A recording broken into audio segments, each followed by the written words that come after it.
Olá, como vocês estão? Esperamos que estejam todos bem e se cuidando. Estamos de volta com mais um episódio do podcast Historiador Explica, Historiadora Explica, produzido pela Ampu Brasil, a Associação Nacional de História. E no episódio de hoje, vamos conversar sobre as mulheres no Poder Judiciário de Roraima com a professora de História da Rede Pública Escolar de Roraima, Rutimara Florencio. E se estão gostando do conteúdo produzido pela Ampu, não deixem de seguir nossos canais no SoundCloud, Spotify e também no YouTube.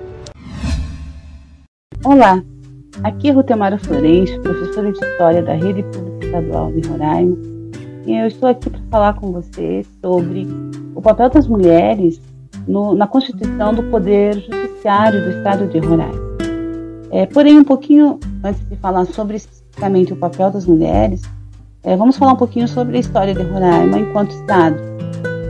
Roraima passa a ser um Estado autônomo e com suas próprias leis e, enfim, sua própria organização, na Constituição de 1988. Então, antes disso, era um território federal e estava vinculado aí aos poderes de Brasília e também muito vinculado ali ao Estado do Amazonas. Aí, quando se torna um Estado, em 1988, ainda vai demorar um pouquinho para que aconteça o primeiro concurso para juiz de primeira instância, que vai ocorrer então quando o primeiro governador eleito pelo voto popular ele vai tomar posse, e é em 1º de janeiro de 1991, e é Altomar de Souza Pinto. Então, com essa eleição, tomam posse com ele os deputados estaduais para compor o legislativo, e ao mesmo tempo ele faz uma nomeação de desembargadores para compor o primeiro grupo do Tribunal de Justiça, desembargador do Tribunal de Justiça. Esse grupo ele é composto totalmente por homens e também não são especificamente de Roraima, então eles são juízes em outros locais, por exemplo, em Rondônia, Amazonas, Ceará. E mesmo com a questão dessa primeira organização, há necessidade de se praticar aí o concurso para juiz de primeira instância. Em 1991 acontece então o concurso e os primeiros magistrados chamados e aprovados, eles foram nomeados também nesse ano.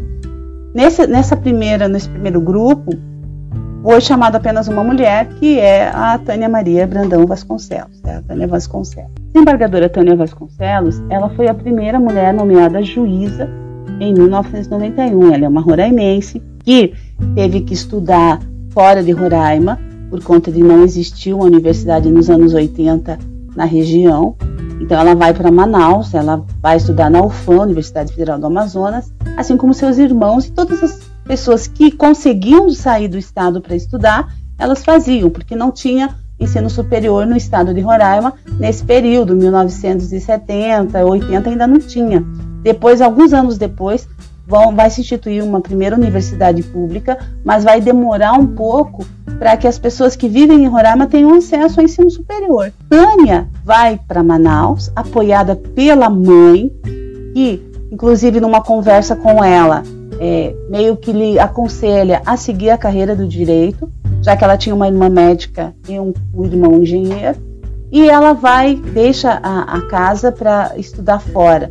No Amazonas mesmo, ela passa num concurso lá também no Tribunal de Justiça e começa a trabalhar em algumas localidades ribeirinhas, tendo que andar de barco, enfrentando algumas dificuldades, mas quando surge a oportunidade para voltar para Roraima, ela prontamente vem realizar o concurso, e aí na primeira leva de juízes nomeados, o nome dela aparece, observando que é a única mulher, o restante são todos homens.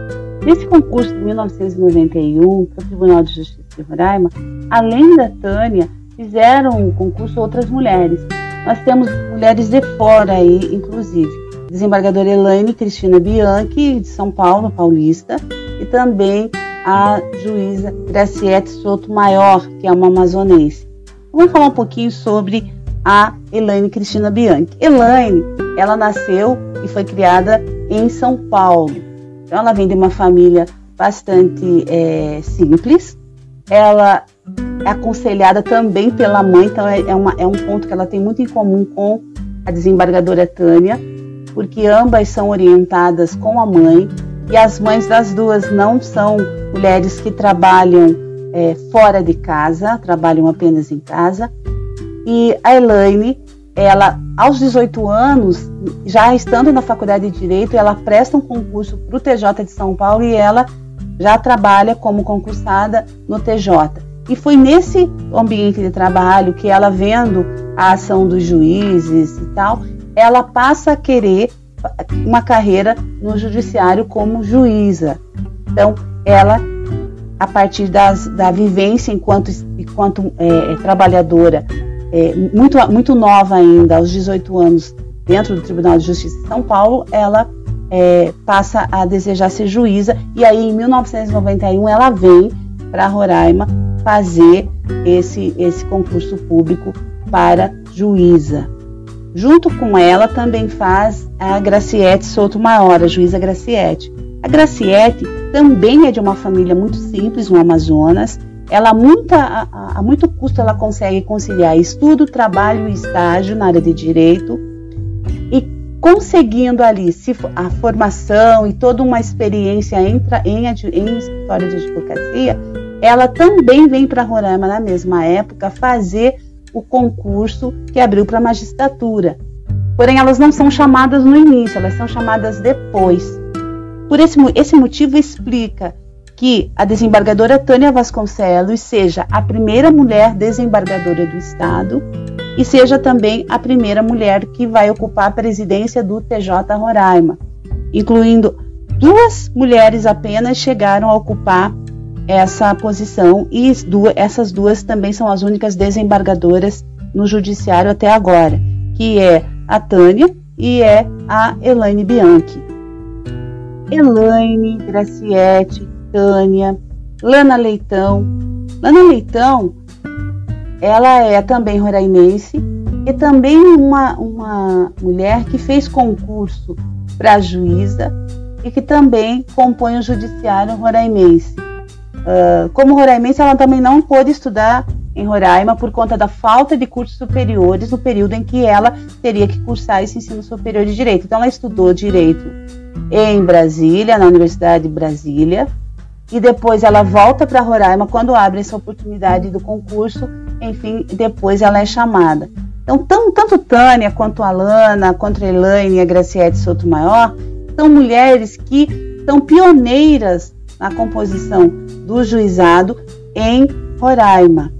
Antes dela, como também o Estado não era um Estado autônomo, nós não temos a presença de mulheres dentro do Poder Judiciário. E ainda assim, é pouco o número de mulheres se comparado ao número de homens. Elas vêm num processo onde as mães são as grandes incentivadoras da carreira judiciária das filhas, os pais também influenciam muito nessas escolhas, mas as mães têm um poder decisivo e elas efetivamente rompem com uma tradição onde as mães trabalhavam apenas em casa e elas passam então a compor e a ocupar posições na sociedade e na profissão de forma mais ostensiva, de uma forma mais evidente, né? Tentando e conseguindo conciliar essa posição, os trabalhos profissionais nessa área do direito, juntamente com os trabalhos que elas exercem enquanto mulheres nas suas casas e com as suas famílias. A carreira de juíza de todas elas segue um padrão bem determinado. Por exemplo, Elaine diz que para ela chegar à presidência do TJ, ela teve que fazer um estágio probatório de 3 anos como juíza substituta. Depois ela passou a ser juíza de direito. Ela foi ocupando várias funções durante sua trajetória na magistratura. Ela foi juíza em vara criminal, em vara civil, juizado especial, execução de pena e juíza na vara da Fazenda Pública. Então, a vaga para ela concorrer ao cargo de desembargadora foi no ano de 2012. E até ela conseguir a definição de promoção, o processo foi muito longo. E ela passou a ser desembargadora no dia 9 de junho de 2015. Então, ela chegou nesse último status. Agora é muito recente esse status, assim como foi a doutora Tânia, desembargadora Tânia, ela é a primeira desembargadora do estado de Roraima e também a primeira presidente do tribunal. Mas isso também demorou um processo muito longo, porque ambas são as primeiras mulheres a serem desembargadoras do Estado e as primeiras mulheres a serem presidentes do tribunal. Elas concorrem de igual para igual com os homens no concurso público, mas aí quando elas vão galgando os espaços, elas dependem de uma outra série de circunstâncias que todo mundo depende para poder chegar ali a esse último estágio, que é o estágio de desembargadora. Assim como outras mulheres, essas juízas, desembargadoras, elas relatam algumas dificuldades na questão da conciliação entre a vida doméstica e a vida profissional. Porém, elas conseguem fazer todo esse percurso contando com o auxílio da família. Então, dentro dessas perspectivas ali, Graciete, ela é uma mãe solo, ela é a mãe de uma criança ainda muito nova, e ela inclusive sofreu várias ameaças de morte enquanto juíza, quando ela cuidava de um caso de facção criminosa no estado, e ela tinha que andar com um aparato de segurança. Então a ação profissional dela demandou uma questão emocional muito forte dentro desse período onde ela sofreu essas ameaças e teve que andar com segurança. Então elas relatam as dificuldades da carreira, mas ao mesmo tempo também falam das parcerias com a família, com os seus pares, com os seus indivíduos que compõem ali o seu núcleo familiar, ressaltando que é necessário que sem essa parceria ia ficar um pouco mais difícil para elas desempenharem essa. Atualmente, dentro do Tribunal de Justiça de Roraima, nós temos 7 homens desembargadores e apenas 2 mulheres. E essas 2 mulheres são a desembargadora Tânia e a desembargadora Elaine. Nós também, as 2 foram as únicas até agora a serem presidentes do TJ.